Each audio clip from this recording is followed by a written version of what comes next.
Gloire à Dieu. Voilà, bien-aimés, frères et sœurs en Christ, nous vous saluons dans le nom de notre Seigneur Jésus-Christ.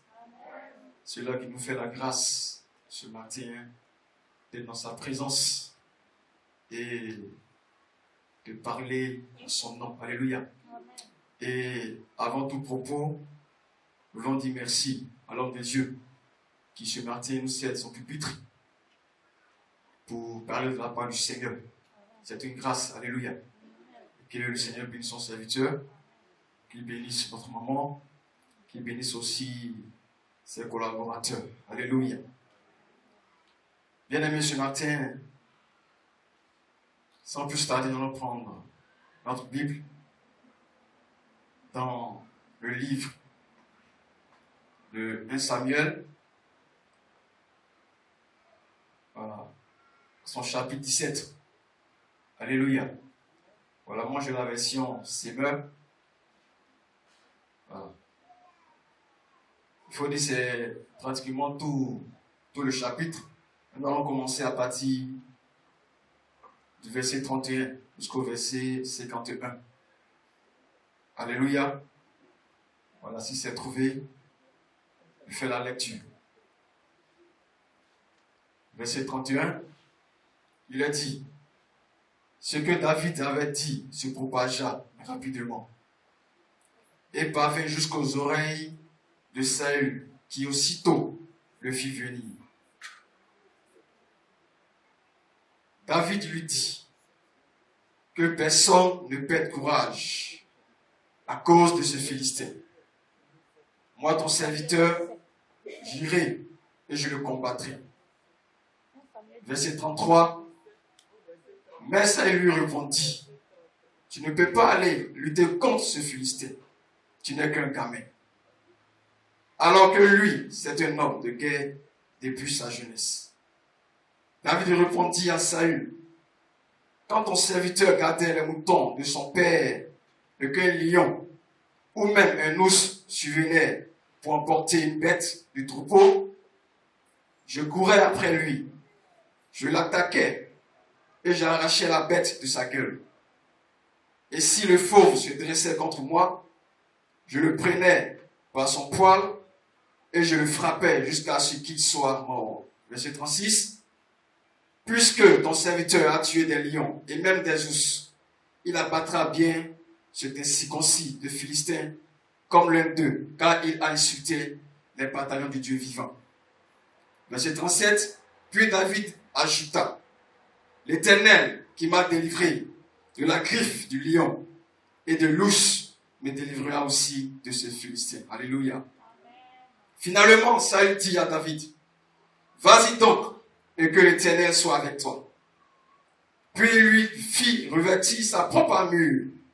Il lui fit mettre un casque de bronze et endosser sa cuirasse. Par-dessus son équipement, David ceignit aussi l'épée de Saül. Puis il essaya de marcher, mais il n'y parvint pas, car il n'avait pas l'habitude. Alors, il dit à Saül: je ne peux pas marcher avec tout cet équipement, car je n'y suis pas entraîné. Puis il se débarrassa de tout. Il prit son bâton en main et choisit le torrent, 5 cailloux dans le torrent, 5 cailloux bien lisses qu'il mit dans le sac de berger qui lui servait de besace. Et sa fronde à la main, il s'avança vers le Philistin. Verset 41. Celui-ci précédé de son pote bouclier s'avança vers David. Il l'examina et lorsqu'il vit devant lui un jeune homme roux et belle de figure, il le regarda avec mépris et lui lança: est-ce que tu me prends pour un chien pour venir contre moi avec un bâton? Puis il le maudit par ses dieux. Verset 44. Approche un peu, ajouta-t-il, pour que je donne ta chair à manger aux oiseaux du ciel et aux bêtes des champs. À quoi David répondit: tu marches contre moi avec l'épée, la lance et le javelot. Et moi je marche contre toi au nom de l'Éternel, le Seigneur des armées célestes. Alléluia. Le Dieu des bataillons d'Israël, que tu es insulté. Verset 46. Aujourd'hui même, l'Éternel me donnera la victoire sur toi. Je t'abattrai, je te couperai la tête. Et avant ce soir, je donnerai les cadavres des soldats philistins à manger aux oiseaux du ciel et aux bêtes sauvages de la terre. Alors toute la terre saura qu'Israël a un Dieu. Et toute cette multitude assemblée saura que ce n'est ni par l'épée, ni par la lance que l'Éternel délivre. Car l'issue de cette bataille dépend de lui. Et il vous livre à notre pouvoir. Verset 48 plutôt. Aussitôt, le Philistin se remit à avancer en direction de David, qui de son côté se hâta de courir vers la ligne ennemie au devant du Philistin. Verset 49. David plongea la main dans son sac, en tira un caillou et le lança avec sa fronde. Il atteignit le Philistin en plein front. La pierre pénétra dans son crâne et il s'écroula la face contre terre. Verset 50. Ainsi, son épée et sa fronde et une paix, David triompha du Philistin. Il le frappa et le tua. Alors il se précipita sur l'adversaire, saisit son épée, le tira de son fourreau et l'acheva. Puis il trancha la tête. Alléluia. Alléluia. Spirituellement. Et ce matin, ce thème que je voudrais partager un peu de Dieu, tu peux vaincre ton Goliath. Alléluia. Ou tu as la capacité de vaincre ton Goliath. Je voudrais que tu puisses dire ça à ton voisin. Tu as la capacité de vaincre ton Goliath. Alléluia. Bien aimé, nous voilà dans cet épisode que nous connaissons très bien. Il s'agit ici, bien aimé, du peuple d'Israël qui était face à un problème. Alléluia. Et un problème de taille.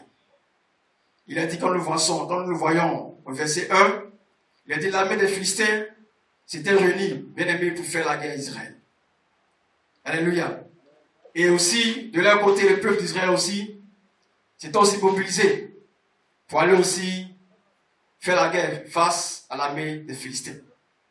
Mais il a dit, lorsque le peuple d'Israël se préparait ou s'apprêtait à attaquer, il sortait un homme du camp des Philistins pour venir intimider le peuple d'Israël. Alléluia. Pour venir se moquer d'eux, pour les insulter, pour les terroriser. Et cet homme, c'était Goliath. Goliath, lorsqu'il venait, bien aimé, au devant du peuple d'Israël ou de l'armée d'Israël, il venait dans le but de les terroriser. Mais en plus de cela, il a lancé un défi au peuple d'Israël. Alléluia. Et cela se faisait pendant 40 jours, matin et soir. Alléluia. La Bible ne dit pas que c'était un jour, ni 2 jours, ni 3 jours. Mais cela se faisait pendant 40 jours, matin et soir. Goliath se présentait devant le peuple pour les terroriser, pour les intimider. Alléluia. Et quand nous lisons ce passage, il a dit qu'au devant de ce défi, aucune personne dans l'armée d'Israël n'osait lever le doigt pour répondre à ce Philistin. Alléluia. Personne. Personne. Parce que la peur avait pris les cœurs. C'était terrorisé. Alléluia. Alors, nous allons voir qui est Goliath. Et jusqu'à ce qu'un jour, un jeune garçon nommé David se rend au camp des Israélites pour livrer des provisions. Et lorsqu'il entend le cri de Goliath, bien aimé, David est surpris de voir qu'aucun ne réagisse. Aucune personne ne se lève, bien aimé, pour réagir face aux insultes, face, bien aimé, aux moqueries de ce Goliath-là.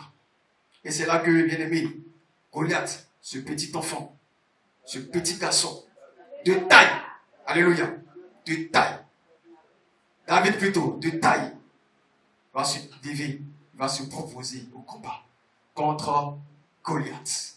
Alléluia. Là où le découragement avait pris certaines personnes, David n'a pas eu peur. Alléluia. David ne s'est pas laissé intimider par quoi que ce soit. Quel que soit ce qui était devant lui. Quelle que soit la forme ou la taille de Goliath, il ne s'est pas laissé intimider par quoi que ce soit. Alors, quand j'ai dit ce matin, tu peux vaincre aussi ton Goliath. Alléluia. Ne te néglige pas. Tu as la capacité de vaincre ton Goliath. Alléluia. Et bien aimé, pour étayer ce thème, nous allons voir, bien aimé, quelques vérités. Ou quelques vérités que bien aimé David connaissait. Alléluia. Pour qu'il puisse livrer bataille à Goliath. D'abord, avant tout, comme je disais tantôt, nous allons voir qui est Goliath. Alléluia. Et nous le voyons au verset 4 et au verset 7. Et la Bible nous décrit physiquement qui était Goliath. Au verset 4, bien aimé, la Bible décrit Goliath en tant que champion. Alléluia. En tant que champion. Quand on parle de quelqu'un qui est champion, c'est quelqu'un qui est puissant, qui est fort. Alléluia. Qui n'a peur de rien. Au devant des combats, il a des victoires, c'est victoires. Alléluia. Alléluia. On appelle un champion. Voilà comment la première fois, bien aimé, la Bible décrit Goliath en tant que champion. La deuxième fois, bien aimé, la Bible décrit en tant qu'un géant mesurant près de 3 mètres.